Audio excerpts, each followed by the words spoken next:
Microclimates. They're actually relatively common areas all across the world where the weather one may see day to day in a certain city or group of cities may be somewhat different than you would otherwise anticipate over a certain geographic region. Now, one of the most dramatic instances of this in western Washington is between the two cities of Forks and Sequim. Now, they're separated by roughly 60 miles, but due to the fact that the Olympic Mountains are right in between them, they have entirely different rainfall year to year. Here's why: orographic uplift. Orographic, in other words, induced by mountains. We generally have a western flow coming in off the Pacific, has a whole lot of moisture associated with it. So once you get that onshore incoming wind, again coming from the west, and you add even the slightest disturbance, this can add a little lift to the atmosphere that can boost. The lift in the atmosphere can boost your storm potential, your potential for rain, as it often does.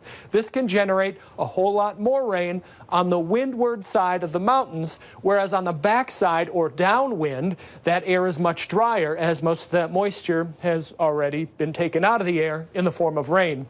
As it comes back down and some of that air sinks, that air dries out even further. As a result, you can have much drier conditions on the backside of the mountain, and we typically call that a rain shadow in western Washington.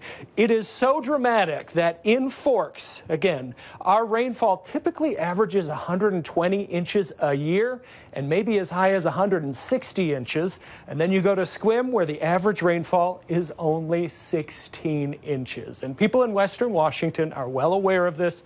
There's an adage that people go to Sequim to retire to enjoy the much drier climate. Now, it's not only western Washington that we see this effect. You'll see it in parts of California as the winds come in over the Sierra Nevada mountains and they warm and dry over the deserts of southern California and Nevada. It's also common in Hawaii. As the trade winds come in from the southeast, you often see the islands much wetter on the southeast side and much drier on the northwest. So if you think of that old saying, if you don't like the weather, wait 5 minutes, maybe you could also say, if you don't like the weather, travel 5 miles.